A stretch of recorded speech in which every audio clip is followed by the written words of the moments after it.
Hey, welcome back to the Motorcyclist Podcast. This is where we talk about motorcycles and everything that makes them great. Topics of this show always change, but the one thing that always remains is two-wheeled fun.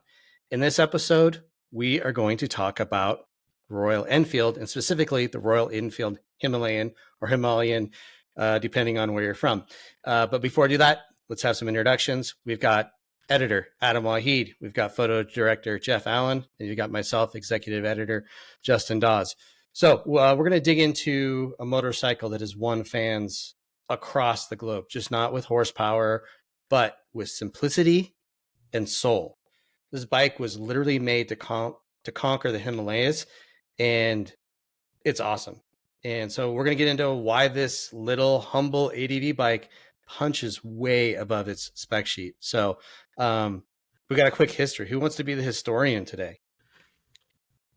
I think Jeff's pretty good at that. Am I? Okay. Yeah, you did a good job last time. You ran through it like you were a seasoned vet. Okay. Yeah. So the Himalaya was introduced in 2016, and I didn't realize it, but I recently learned that Pierre de Terblanche, we talked about a couple of episodes ago.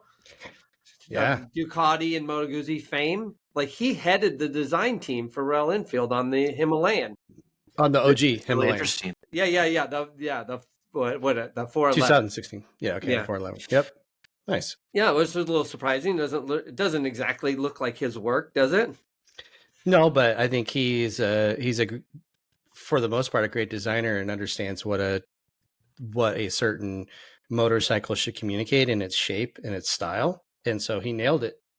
In that regard, that man's a man of proportions, and that's the one thing that bike had was good proportions. I could argue about a lot of other things, but the proportions were right. Yep. Yeah. And I'm a fan of the fact that it looks, so different than other either dual sports or small dual sports. A lot of stuff tends to start looking the same, even if it works differently. Yeah, because the form follows function, especially in ADV, sort of. They all kind of look the same. But this thing, it kind of like, Royal Enfield is like a historic company. It's got a long history, and so it's kind of that 411 had kind of a retro vibe to it. It was like a Land Rover shape in aesthetic. That's a good analogy. Yeah, it has that retro look and maybe even semi-militarian look. Very much so. So yeah, so that it was, the intention was that thing would be like designed for the rugged hills or the mountains of the Himalayas. So I think it meets that target. Yeah, very much so. I mean, and that bike was super simple: 411cc air-cooled single 5-speed gearbox. Had like a built-in luggage rack, had a center stand, windscreen, had these like crash bars on the tank. Like, it just looked like you could take it somewhere and abuse it and it would be just fine. And then, people did. So we'll get into that a little bit when, Jeff's ridden them actually near the Himalayas. So that's pretty cool. But then what about the new one? 2000, the newest model. I mean, in 2021, I got some upgrades with like EFI and ABS and some other stuff, but 2024 was a big change for Himalayan. Yeah.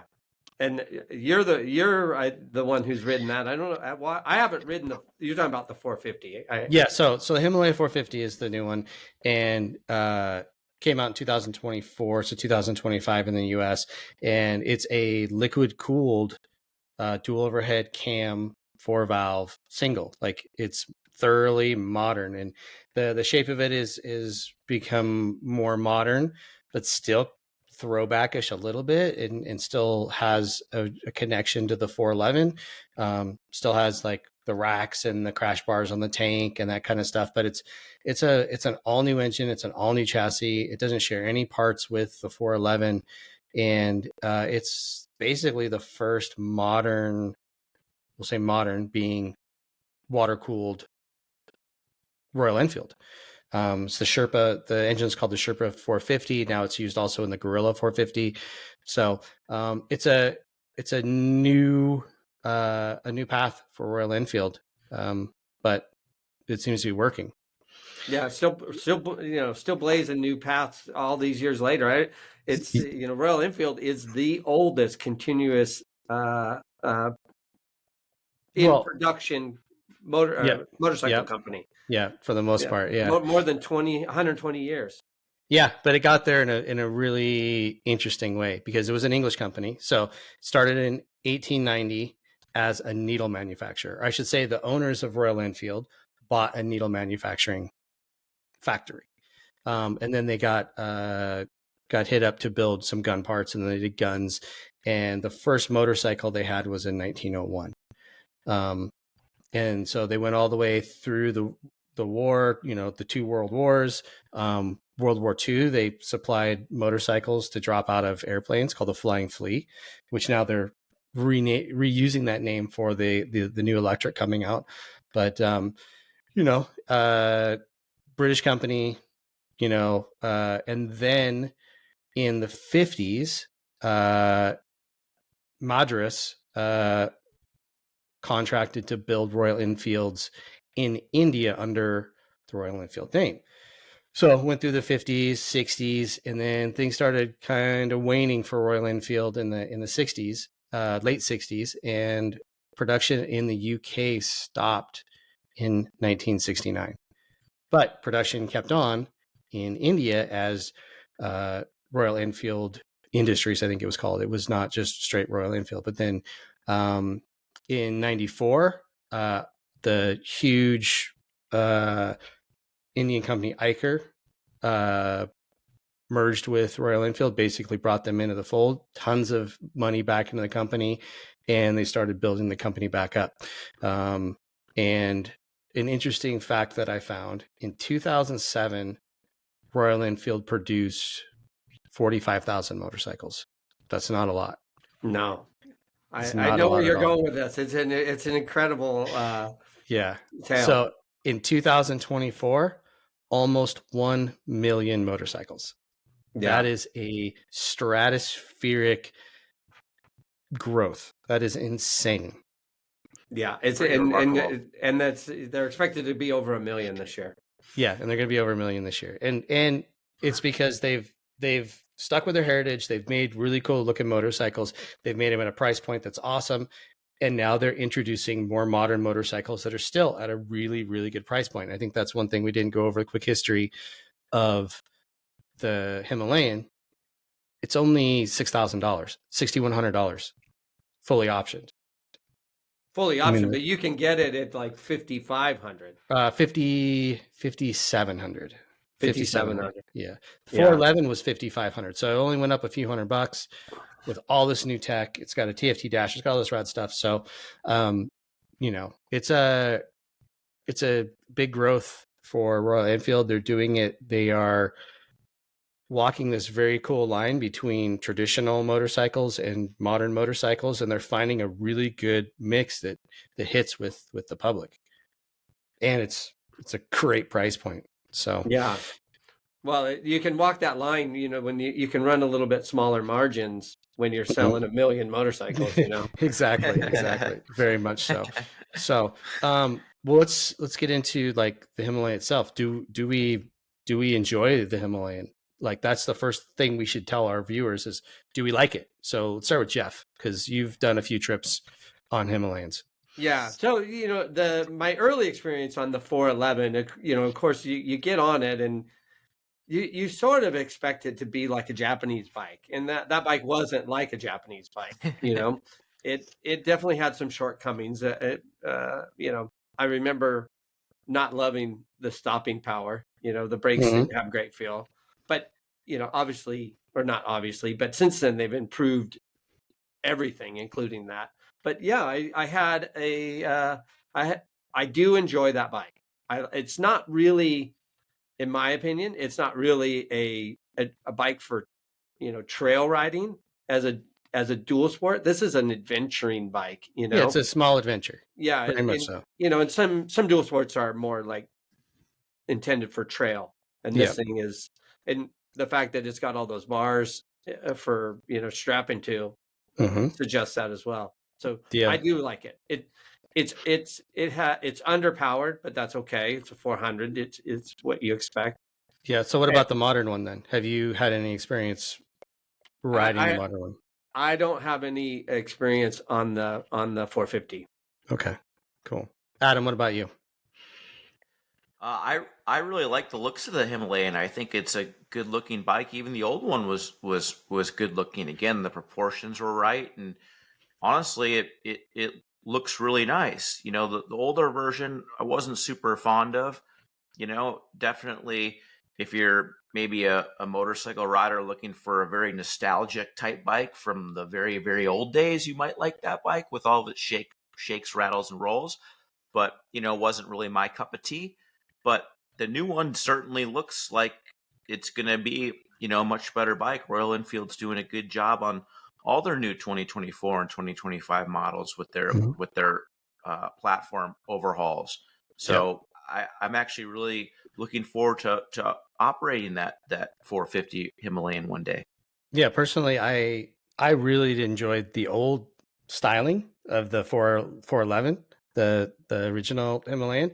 But I like weird, boxy, strange stuff, right? Like I'm into Urals, I'm into, you know, square shaped cars and vehicles and Jeeps and things. So for me, that thing styling wise was a home run. Riding it, yeah, it was underpowered, way down on power, because it was a very simple, you know, 411cc single air cooled.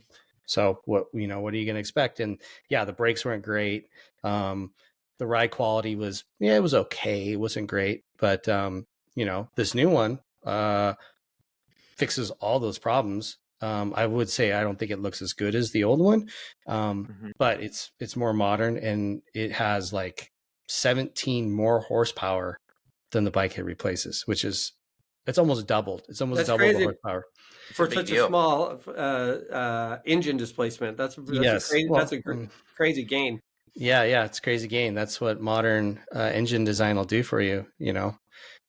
So and reinvesting the profits from a million motorcycles. Exactly. In reinvesting and going for it. So, I like them both. I think they're both really cool. And, I wouldn't hesitate to recommend people look at them, if they're shopping for, you know, a small or mid-sized adventure bike, because I think that it works for a lot of people and it has a very cool character, and the company has a really cool story and it has a history, and you know, it's just cool. So yeah, the history of that company. So a bunch of years ago, like 2008, I visited their factory and their headquarters in Chennai with our boss Mark Hoyer, and you know, we rode the what is it, the thump, the what was it? I'm lost on the name. It's like a 350, like a Bullet or something. The Bullet, sorry, yeah, it was the Bullet 500. Bullet. It was the redesign for the Bullet. It was the 500 fuel injected. Anyway, during our visit, we met with the CEO. You know, and it's in India, and he's a very bright guy and very personable and warm, but he's also in sandals. Yeah, I think we should definitely touch on the boss, Siddharth. He is fully invested in Royal Enfield. I mean, he comes, you know, he runs a big business, but he is every bit a rider and an enthusiast. Like, he loves the brand. Yeah, he has got his fingers in every bit of it. He's at every press launch. He's at anything that's going on Royal Enfield. That guy is there, and he's mixing it up with everybody. He loves it. Like the Royal Enfield version of Ducati's Claudio Domenicali. Very much so. I think he's even more connected to his customers probably than Claudio. Claudio, absolutely excellent rider, engineered, knows everything about Ducati's, like excellent boss. Sid is, I think, even more passionate about his brand maybe than Claudio. Yeah. I enjoyed my time meeting him. Yeah. Yep. So anyway, you went to the factory, and then you guys went for a ride. So that was rad. We rode we rode at a racetrack. We rode through town. We rode in traffic, which was intimidating to say the least, splitting lanes and all that stuff in India was crazy. And then you went back in 2020, 19. When did you go back? And you rode? Well, I went and rode I rode the 411, but not in India, in Nepal. Oh yeah, that's right, in Nepal. But in the Himalayas, the Nepali Himalayas. And I mean, again, that like in the cities, like we flew into Kathmandu, and we ended up taking a bus to another town. There's it's a long story, but it was it was well organized, but things don't always go as planned in India or in Nepal. So we had to do some crazy stuff to get a hold of the bikes. But riding through the cities and stuff like that was, it was intimidating for sure. Traffic is crazy. But getting out of town, getting on the dirt roads and into those into the mountains on those well-known Himalayan dirt roads where you see like it's just a sheer cliff down this side and straight up on the other side, and there's trucks coming in either direction, and there's only room for one of them, and crazy. And it was super crazy. We saw a lot of really, really unique things which you would expect it would happen in a place like the Himalayas, and it was a great experience. That bike was well suited for what we were doing. It wasn't particularly fast, but you don't want to be going particularly fast on that kind of a road. You come around a bend and there's a truck sitting there, which happened quite often, and it was fun. I would do it again in a heartbeat. It was a ride put on by Royal Enfield for a very, very reasonable price. What was this was back, what year was that? 2022. So it was 22. Okay, so not long ago. And it was, how much was it? It was like when you told me the price, I was like, there's no freaking way it was that much money. When they told me the price, I was like, that can't be right. Like they've messed up the math and the translation or something. But it included, it was, I can't remember now. I was gone a couple of weeks, but it takes a while to get to Nepal from the west coast of America. And it was $1,900 and it included everything. It's crazy. Except your airfare, which is expected. It included everything except lunch and fuel. And fuel over there is pretty affordable in Nepal. And we weren't using a lot of it anyways. Right. The days the miles weren't particularly long because, you're on these back roads and you're figuring stuff out. And and it was $1,900. It was crazy good. Smoking deal. Hey, that's a good way to go do a test ride if you're into interested in really finding out if a Himalayan is for you. Go try it on the Himalayas. Yeah. How many days was the duration? I think I missed that again. I don't remember exactly, but it was around 8 or 9 riding days, something like that. Probably 8 riding days. That's crazy. It was crazy. And everything, like during the, once you get to the hotel and stuff, any issues with your bike, they would do all the maintenance. And to be fair to the bikes, as much as we were riding in some pretty rugged stuff, I don't remember there being many issues. And these are rental bikes. They're part of their rental fleet. So they don't have the kindest life. You're right. These rental bikes, I'm sure that those bikes have all been crashed at some time or another. But my bike was great. Other than, I didn't love the tires. It had those stock Seats or whatever. Seats or something. Yeah. I mean, that's the not gripper. Really the gripper. Yeah. The gripper. Yeah. So, there were some fun experiences for sure. Nice. From food to everything. Right on. What about you, Heed? Do you have any interesting Himalayan stories or just straight up tests? Just probably, test rides from just back in the day on the original one.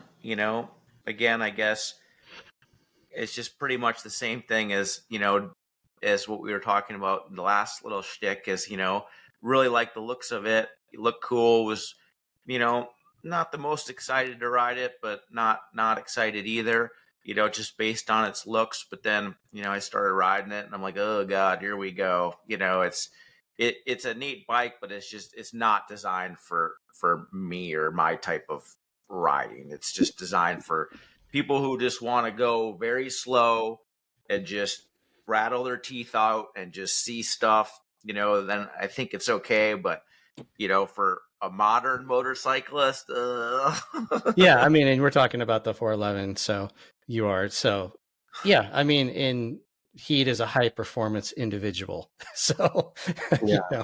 He's always wants to grip it and rip it. So for me, I just got done testing one, actually, the 450, and I was beyond impressed with the bike, with the new 450. It's a huge step up from the 411.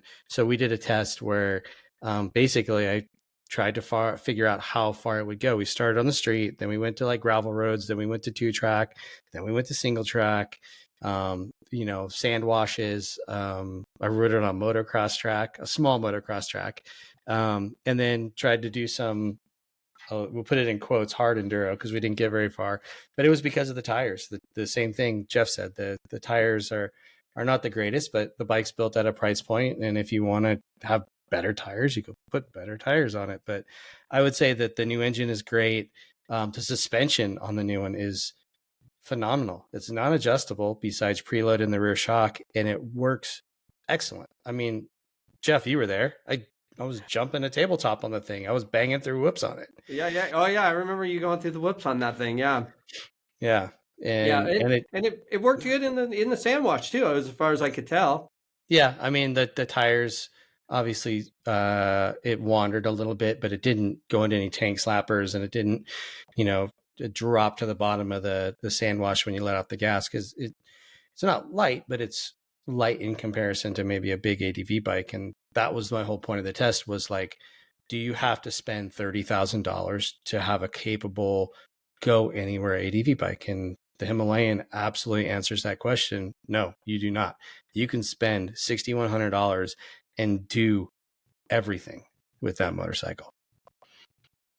Yeah. So I would say, and if you target over the years I've been doing this, like I tend to target my riding to what the bike is intended for. Mm-hmm. So if you keep that in mind on virtually anything, whether you're talking about a multistrada or a Himalayan 450, like I feel like I feel like I like all motorcycles. Like if you're doing it in the right way, yep, I think they're all pretty good, and that's one of the reasons I like the Himalayan. Yeah, well, honestly, experiencing the Himalayan in the Himalayans would probably be the most optimum, ideal way to ride that bike. I mean, that's what the bike. You gotta be into that. Yeah, I know Royal Enfield thought the same thing, and that wasn't lost on me. It was pretty awesome. Yeah.